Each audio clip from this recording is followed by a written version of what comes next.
Assalamualaikum warahmatullahi wabarakatuh. Salam sejahtera bagi kita semua. Bapak dan Ibu sekalian yang saya hormati, perkenan saya akan menyampaikan pembahasan mengenai standar kompetensi lulusan. Ya, bagaimana kita analisa untuk eh, menyesuaikan dengan perubahan atau perkembangan yang terjadi sehingga kita memiliki kompetensi yang memang siap untuk dipakai di dalam dunia kerja. Sebelumnya saya perkenalkan, nama saya Haryono Wibowo dari Lembaga Sertifikasi Kompetensi Perpajakan. Bapak dan Ibu sekalian, tema yang akan kita bawa hari ini memang apa suatu yang ya mestinya kita harus lakukan analisis karena memang pada tahun 2025 saat ini atau sekarang sudah masuk bahkan di tahun 2006, pelaporan SPT PPh Badan kita sudah menggunakan teknologi yang baru sehingga kita perlu melakukan penyesuaian terhadap standar kompetensi lulusan ya bidang keterampilan perpajakan ya. Jadi pajak penghasilan badan sektor jasa dan perdagangan. Bapak dan Ibu sekalian, penting untuk kita ketahui di dalam analisis ini kita akan coba melakukan satu analisa dengan beberapa komponen yang sudah tersedia di dalam SKL. Apakah kita adakan perubahan, penambahan, pengurangan, penghapusan, dan lain-lain. Kita lihat dari isi yang ada di dalam SKL yang kita punya tersebut. Bapak dan Ibu sekalian, kita coba lihat dari analisis yang sudah kita buat ya, kita skemakan seperti apa analisis tersebut. Nah, akan kita lihat beberapa analisa yang nanti kita akan gunakan ya. Jadi coba kita lihat di sini ya, ada beberapa hal yang harus kita simak ya, kita ketahui di dalam instrumen ya untuk pajak penghasilan badan sektor jasa dan perdagangan. Yang pertama di dalam uraian komponen ya di SKL kita adalah ada profil lulusan, kemudian ada apa namanya ini mengenai apa jabatan pekerjaan, capaian pembelajaran, dan kemudian kita lihat struktur kompetensi lulusannya. Kita coba satu persatu ya membahas analisa tersebut. Pertama adalah untuk profil lulusan ya. Bidang kompetensinya ada apa namanya? Bidang kompetensi atau profil ini harus mencakup beberapa hal ya terkait muatan di komponen profil ini ada bidang kompetensi, batasan pengetahuan, ruang lingkup kompetensi, cara kerjanya, acuan kompetensi yang dipersyaratkan sampai tingkatan kualitas hasil. Kita melihat situ mengenai bidang kompetensi. Saya kira kita lihat di sini adalah bidang kompetensi mengenai pajak penghasilan badan ya, sektor jasa dan perdagangan. Ini sudah sesuai. Lalu ada batasan pengetahuan, kemampuan dan pengetahuan konsep teoritis bidang pajak penghasilan badan. Jadi konsep pengetahuan ini sudah pasti mengarah kepada pengetahuan mengenai pajak penghasilan badan. Di sini ada peraturan undang-undang yang harus kita pahami, yang harus kita eh, terapkan sesuai dengan ketentuan yang berlaku. Di situ kita pelajari. Jadi pengetahuan konsep teoritis di situ. Lalu ruang lingkupnya adalah mengenai hak dan kewajiban PPh Badan ya dalam hal ini untuk perusahaan domestik dan multinasional. Jadi seseorang yang sudah kompeten di dalam uh, pelaksanaan uji kompetensi pajak penghasilan badan sektor jasa dan perdagangan ini adalah mampu untuk melakukan pekerjaan ya hak dan kewajiban pajak PPh Badan perusahaan untuk perusahaan domestik maupun perusahaan internasional. Jadi dalam ini bisa dilakukan karena memiliki ketentuan dan peraturan yang sudah tertera di dalam perundang-undangan pajak penghasilan badan. Kemudian bagaimana cara kerjanya? Nah, di sini kita lihat bahwa di dalam SKL ini sudah merumuskan mengenai mampu memformulasikan penyelesaian masalah prosedural dan melakukan hak dan kewajiban perjalanan pajak penghasilan badan. Jadi ini mereka harus memformulasikan penyelesaian masalah prosedural dalam melakukan hak dan kewajiban tersebut. Jadi memang pekerjaannya seperti itu dan mereka harus punya kemampuan itu.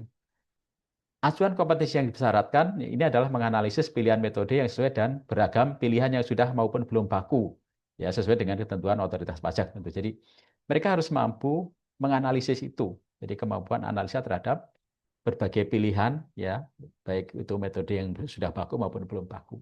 Jadi pada level 5 ini mereka dipersyaratkan untuk memiliki kemampuan itu. Nah, kemudian yang terakhir ini adalah tingkatan kualitas. Nah, ini yang perlu kita cermati, yang perlu kita analisis apakah ini masih memadai dalam konteks untuk pelaksanaan uji kompetensi ini atau tidak.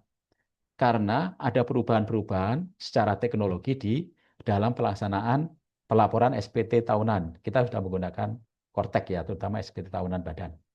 Nah, pekerjaannya adalah mereka mampu untuk membuat pelaporan itu.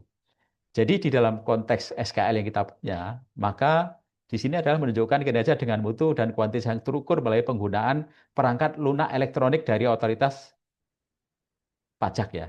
Ini yang sebelumnya. Tapi kalau yang sekarang, ya di dalam perubahan ini nanti ya, di dalam profil lulusan baru seharusnya sudah diganti. Ya ini makanya ini sudah saya berikan tanda merah ini. Mereka akan mampu untuk ini bukan apa namanya melakukan pekerjaan dengan perangkat perangkat elektronik ya, dengan perangkat lunak elektronik, tapi tidak, kita sudah menggunakan perangkat teknologi dalam pelaporan pajak berbasis web.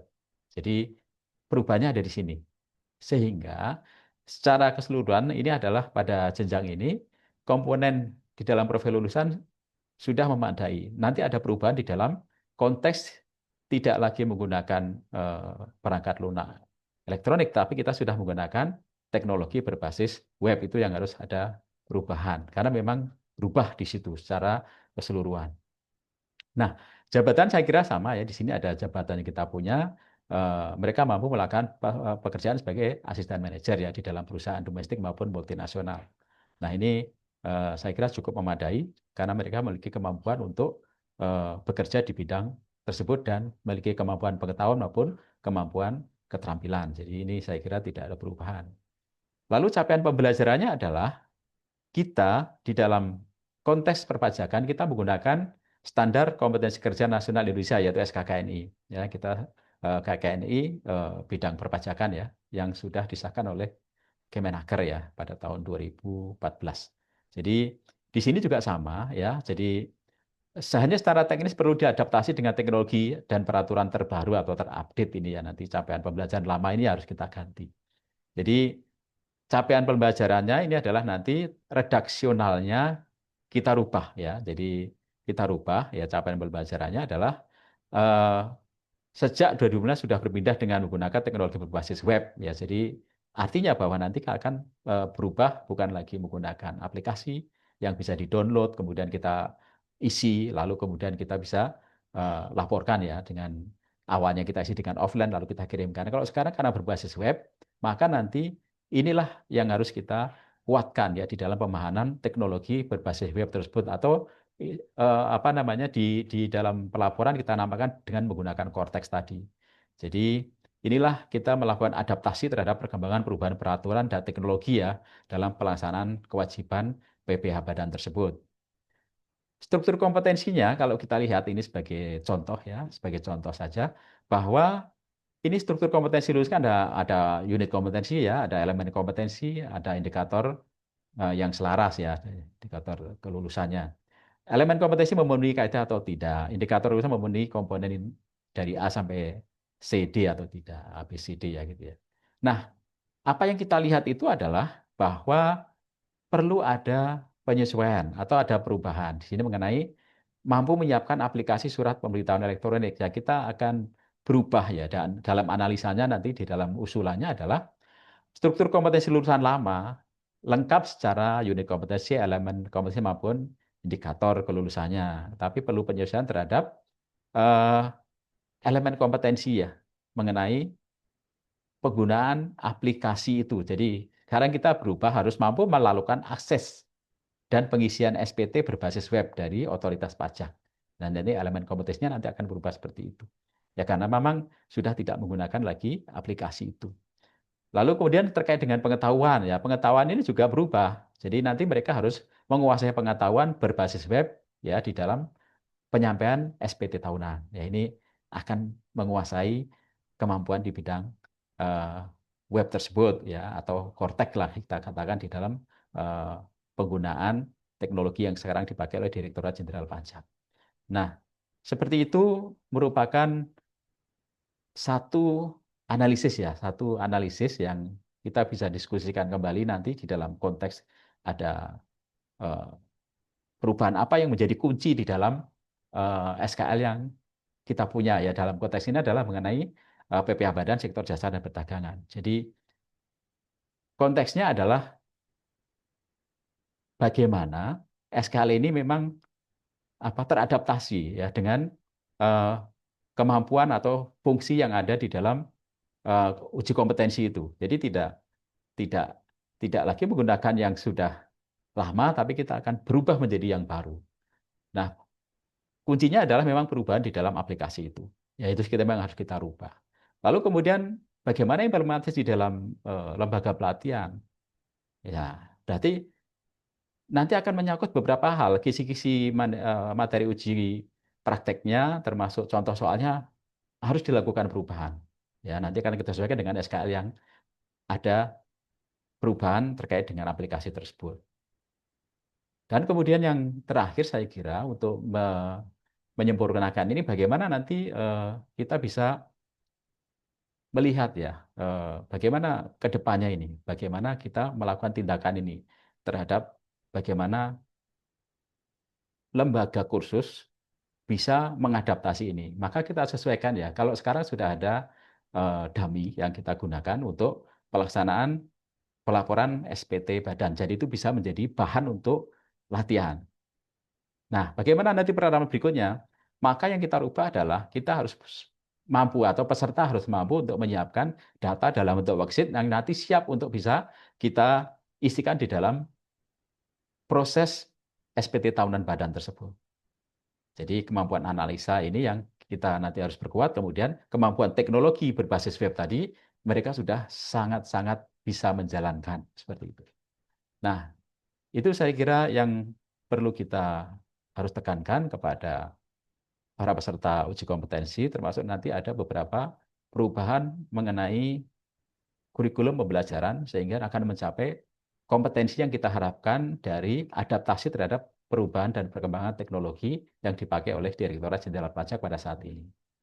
Saya kira demikian Bapak dan Ibu sekalian.